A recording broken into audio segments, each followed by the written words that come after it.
New year, new games. 2018 has already been a blast with new games and we're just getting started.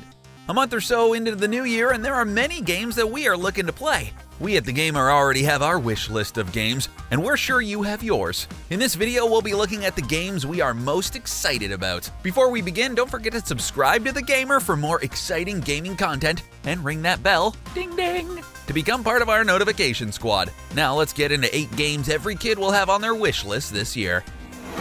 Dragon Ball FighterZ. Now, we don't know if you've been as excited as we have, but the fact we have an honest-to-goodness DBZ fighting game is amazing.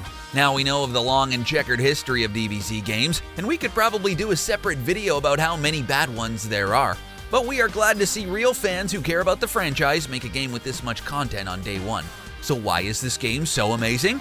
Well, for starters, the Dragon Ball franchise has given the attention to detail other fighting game franchises have received before it, like Street Fighter, Marvel vs. Capcom, among many others. Second, the roster of characters is just right. Dragon Ball is known for having many characters spanning the franchise from Dragon Ball, Dragon Ball Z, GT, and now Super. Thankfully, this game focuses on characters from the main DBZ cast, with some favorites from Super. Of course, we could get some more characters in the form of DLC, but that has yet to be seen.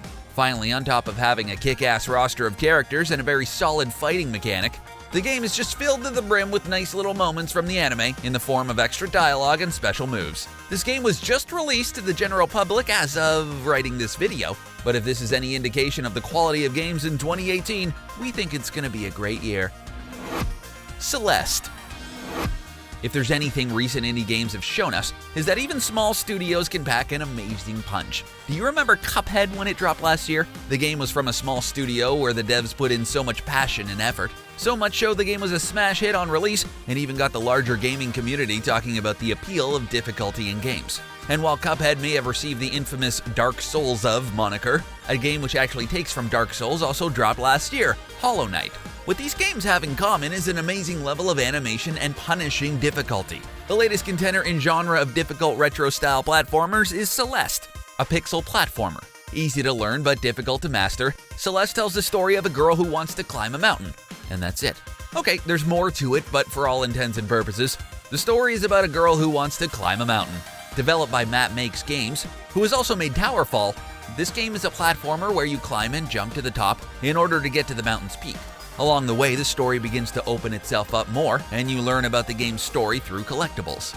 We here at TheGamer appreciate a good challenge, and this game has them in spades.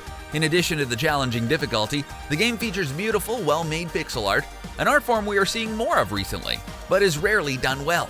If you enjoy a challenging platformer and support indie developers, here is a game worth putting on your wish list. Red Dead Redemption 2. We reckon you know we had to talk about this one. When we saw the teaser poster last year, we leaped out of our seats and then fell to our knees in pure joy. Red Dead Redemption was a pure adrenaline rush of action, grit, and pure Western awesomeness that is yet to be perfectly replicated today. Well, except for the sequel coming out this year. When the teaser dropped, it only stated 2018 for a release date. Pretty vague, but it was manageable. We only had to wait about a year for this game at most, if we were to believe this poster. Of course, there was always a chance for this game to spiral into development hell, where release dates are pushed further and further back, and then you wake up and realize it's 5 years later, and your better years are behind you waiting for this game to come out. Of course, it has been confirmed now the game will be coming out October 26th of this year for PS4 and Xbox One. Sorry, PC Master Race, the port might come out soon after, and then have a day one patch to make the game playable, but still buggy and laggy as all hell. Sorry, PC, we love you. The point is, we only have to wait about 8 months to play this game. Aside from a release date, not much has been confirmed about the game, other than it's being released on current-gen consoles initially. If the previous game is anything to go off, we could see the return of Red Dead Redemption Zombies like we did in Undead Nightmare. Of course, with the oversaturation of the zombie shooter games, it's not likely the expansion will make it to the sequel. Now let's strap on the 6 shooter and return to the Old West. Kingdom Hearts 3. For the longest time, Kingdom Hearts 3 joined the legendary will it ever come out or just forever be lost to us third game club right up there with Half-Life 3, Fortress 3, and Portal 3. For over 10 years, Kingdom Hearts 3 was always a kind of joke in the franchise. When will it come? Will it ever arrive? This left a fandom without a franchise. Sure, supplemental games filled the void and re-releases kept us going, but we never saw the fabled Kingdom Hearts 3. It all changed when we finally saw Breath of Life with a teaser trailer showing off a new world, and some new abilities Sora could do with his old friends Donald and Goofy. The landscape had changed since the last Kingdom Hearts game. Disney now owns Marvel and Star Wars, two giant franchises and companies. People were wondering the new Kingdom Hearts game was going to feature any of those new worlds Disney had at their disposal, and we got an answer to none of those questions when the next trailer dropped showing a Toy Story world. While it's true Kingdom Hearts never ventured into the realm of Pixar, this left a lot of people to wonder about the other franchises Disney had picked up. Of course, the thing everyone was really worried about was the release date. There have been many predictions and a lot of speculation, but as of writing this, there is not confirmed release date for Kingdom Hearts, only the vague 2018. Well, Square Enix, the clock is ticking, and the fans have been more than patient. In the time it took for Kingdom Hearts 2 and the announcement for Kingdom Hearts 3, the fans of the first two games could be parents at this point, and we're sure they would want to raise their kid in a world where Kingdom Hearts 3 is a reality. So make it happen! Shadow of the Colossus. Last year, we saw a fair amount of HD remakes. It seems to be the growing trend in the gaming world to remaster a classic title with HD graphics and improved performance. In the past, this has been done poorly. An example that comes to mind is Silent Hill HD Remake. Another recent blunder was the Skyrim HD Remastered Edition, which seemed more of a cash grab than an improved version. Whoever was in charge of this project was likely never told about the many mods available for free in the Bethesda modding community. Nevertheless, we have seen successful HD remakes like Crash Bandicoot Insane Trilogy, which seems to have been reconstructed from the ground up.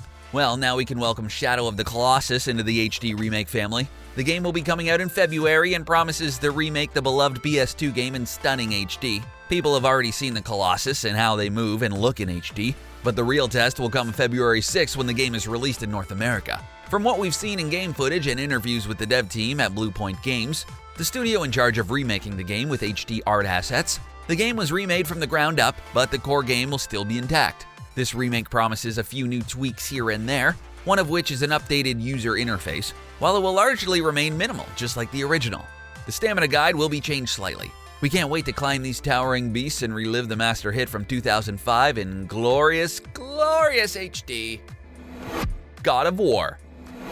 When we last left Kratos, it was 2013, and the game God of War Ascension was given mixed reviews. It wasn't bad per se, but fans of the franchise were kinda left hanging.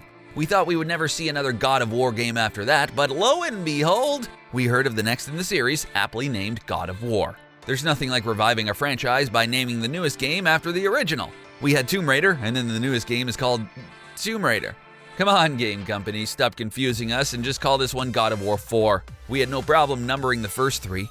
Getting back on track, Kratos has left behind his god-killing ways and has raised a new family. He even has a son in this one. We see that we're in a new land, one full of Norse myths, monsters, and gods. It would seem instead of the roided-up God of War he is, Kratos seems more subdued, at least in the trailers. He's less fueled by vengeance and more on a quest to respect his dead wife's last request. But of course he gets into some trouble along the way. It's been 5 years since we've seen Kratos though, and it's been 5 years too long since we've played a new God of War game.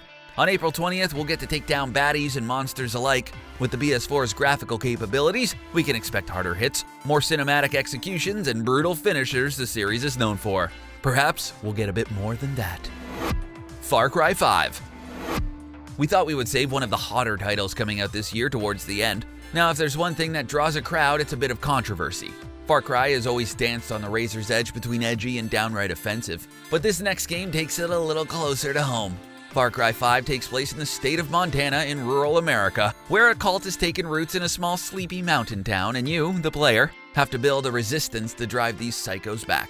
On the surface, it looks like any old Far Cry game that has come out in recent years, meaning it's an open-world co-op shooter with guns, vehicles, and a crazy, eccentric villain. However, this game takes a different approach that other Far Cry games haven't. This one is a little closer to the chest when it comes to narrative. Instead of letting you fend for yourself as a one-man killing machine, you have allies and a force to fight back against these cultists. In addition to the emphasis on narrative, the setting and motives for the villains have sparked a bit of controversy.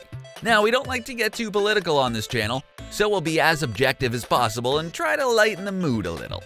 With the rise in extreme ideologies on the far left and far right, many are looking at the villain of Far Cry 5 as a personification of the alt-right and the other far-right nationalist groups. However, it has been stated the focus has been on cult fanaticism and not on any larger political motivation. That's good, because we play video games to have fun, nothing to do with politics. Regardless of where you might lie on the issue, we hope this game grows bigger than the controversy pushed upon it and lives up to the hype as a no-holds-barred, high-octane action shooter. Pew pew pew pew! Monster Hunter World. The biggest game is always saved for last. Monster Hunter World has crept up on North American audiences with a new release due to its amazing size and scale. There has been a Monster Hunter game every year, and surprisingly, the franchise just keeps getting better and better. This might be due to the game's large-scale boss fights and hunts, drawing in other players from different genres. Recently, there has been a cross between Destiny players and Monster Hunter, and when you really look at the nitty-gritty, it becomes obvious why. Both games, while different in genre, operate on a loot-based RPG raid system with large bosses to overcome with the loot you get from raids and similar events. So on some level, Monster Hunter seems to be pulling in die-hard Destiny fans that want to swap in bullets for blades. Now we know we don't want to tread into Dark Souls of, because that phrase has been done to death. Instead, Monster Hunter's combat system might be straightforward, but with the insane amount of health and damage these monsters can deal, you would think you're playing against Final Fantasy boss. The large and insane weapons and armor make the comparison more apt. If you're looking for a fun co-op raid game or looking for an intense boss rush, Monster Hunter might be the franchise you finally come around to checking out. These were 8 games we expect every kid to have on their wish list this year. What did you think? What games are you super excited about? Are you looking forward to any of these games on this list? Let us know in the comment section below. Don't forget to subscribe to The Gamer for more gaming content. Thanks for watching.